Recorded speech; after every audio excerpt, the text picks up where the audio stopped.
How's it going, guys? My name is Zach with the Movie Castle, and today we're going to be taking a look at Shudder Magazine, issue number 11. And I really do gotta love this cover with the cool Viking skeleton warriors on it. Pretty fun. For those of you guys who aren't familiar with it, Shudder Magazine is black and white, classically styled anthology horror stories, and they do a lot of new and crazy and different stuff, combining subgenres like vampires in the Wild West, doing a Dr. Frankenstein-like character but in his own new and unique stories. Several stories with, kind of out there crazy twist, and of course, a super classic old school horror story as well. Lots of cool stuff.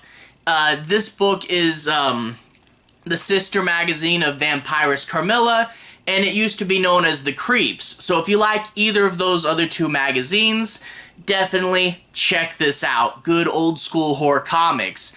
And before I get into it, I'm sorry this review is super late. My life got really busy for a minute there, and I kind of lost track of what I was putting out. It's been a little bit random lately, but I'll try to be a little more focused now. Things seem to be calming down a bit, and I'm going to be trying to catch up on this magazine. There is at least one more of these out there, so I'll try to get to that really soon.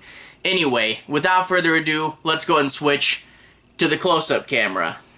Alright, here we are inside the castle, taking a closer look at Shudder Magazine number 11, and right off the bat, that's a really cool cover. I always love skeletons. They're a little bit of an underutilized enemy because, in film you have to fill in the blank spaces. They're a little hard to animate, but they're always so cool.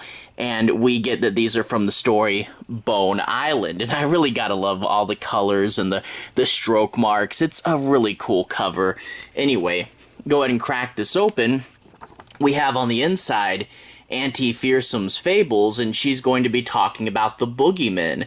And there's some interesting things in here, like boogie was originally another word for devil, and it talks about other things like hobgoblins, El Cuco, and how some versions don't just kidnap kids, but go ahead and eat them right then and there, so you all better be good just in case, right? After that, we get the credits page. We can see the cover was by Jeff Easley there, and we get the stories. Dear Aunt Shudder is the letters page.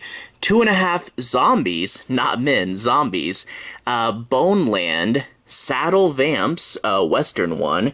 The Crown, a medieval one. Present at a Hanging, and Memories of Murder. And then after that, we do get the letters page, and we get to see people talking about, like, the stagecoach from number 9. Anyway, after that, we'll jump into the stories proper. I'm not going to do any major spoilers, but I do want to say my piece on a few plot points and make sure you guys have a basic understanding as to what the story's about, but I'll try to be avoiding the twist, and I'll try not to show you guys any more than I have to.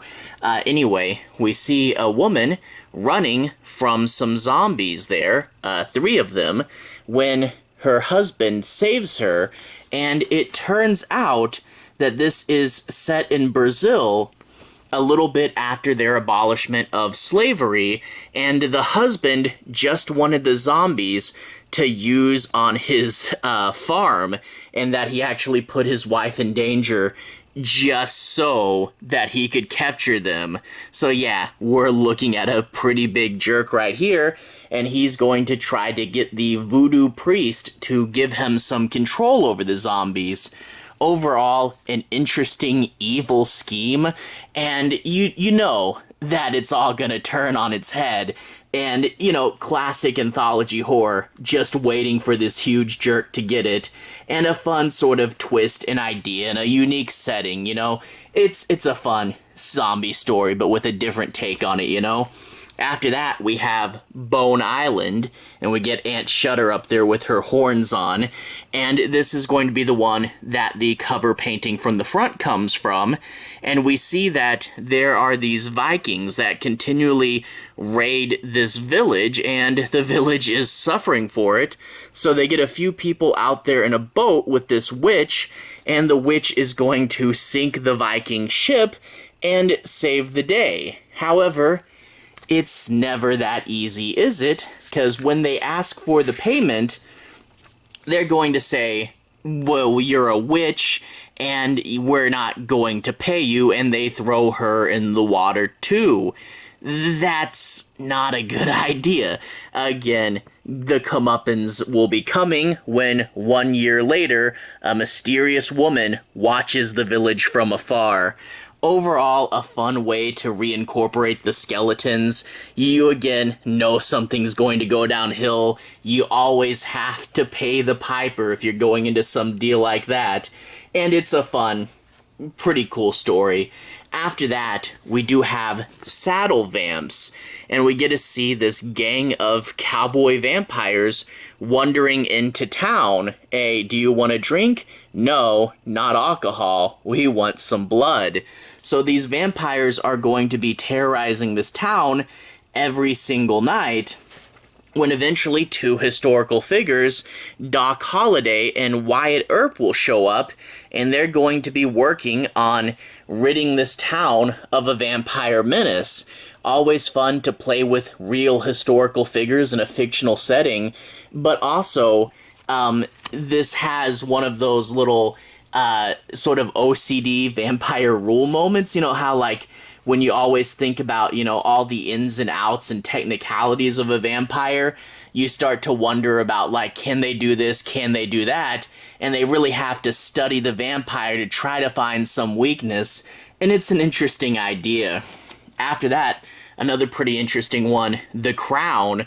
We see this revolutionary going to try to fight this evil king up in his tower, and we get a bit of a backstory about how that king killed the last king and took his crown, but things didn't really get better. So we get the idea that, you know, this new king's gonna come, try to take him down as well, you know, sort of take down the establishment, but what is going on here? You know, there's obviously going to be a bit of a reveal as to what this last king was up to, and it's a pretty fun concept, but again, I don't want to spoil it, but a good idea, you know, medieval revolutionaries and stuff.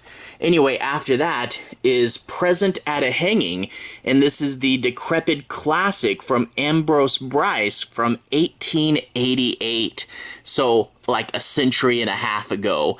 But it talks about how there are these peddlers, and quite often, because peddlers had to carry lots of stuff, you know, money and goods around with them, these peddlers would get killed and their goods taken, so it was kind of a dangerous job. And there's one guy that everyone suspected had murdered a peddler because he just kind of vanished, but no one could ever prove it.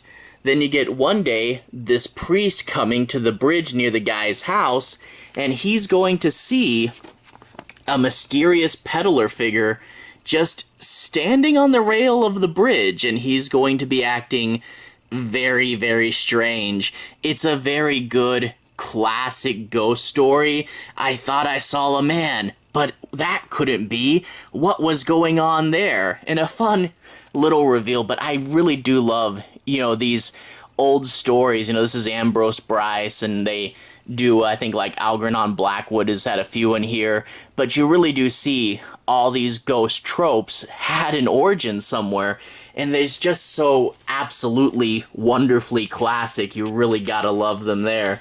And I think after that, are we almost to the last one already?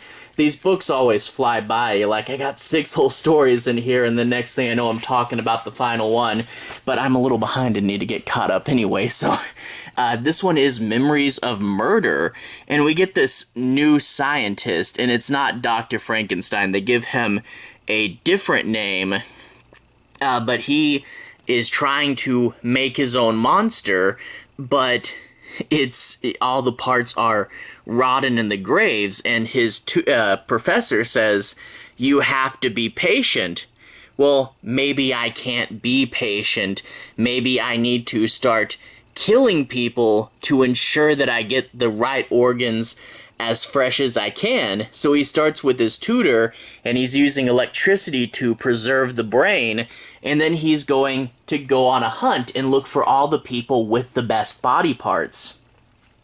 And that's always, like, the Frankenstein story, I think, is very multifaceted. There's, the grave robbing angle, there's the what have I done angle, there's the angle of the creature's point of view. There's a lot of stuff you can talk about, and this one focusing primarily on the hunting section and the idea of finding all the absolute best parts and, doing a Frankenstein-like guy, but who's not actually Frankenstein. You can mess with the story and do something a little different, and it's a fun sort of reinvention, a sort of spin-off of Frankenstein, and I thought it was pretty cool. So that is Shudder Magazine number 11. Some interesting ideas in here, and as always, this book just stays incredibly consistent, and I really did like it. I'm going to try to get caught up soon. I know there's at least one more of these out, and I have a Carmilla to get to as well. Anyway, if you guys want to see me talk about more of these magazines, I'm going to leave the playlist here. This will be for Creeps, Shudder, and Carmilla, and I think I have all the previous ones of these reviewed, so you can find them in there as well. Anyway, have a good day. I'll see you guys again very, very soon. Relevant playlist on the bottom. Have a good day now.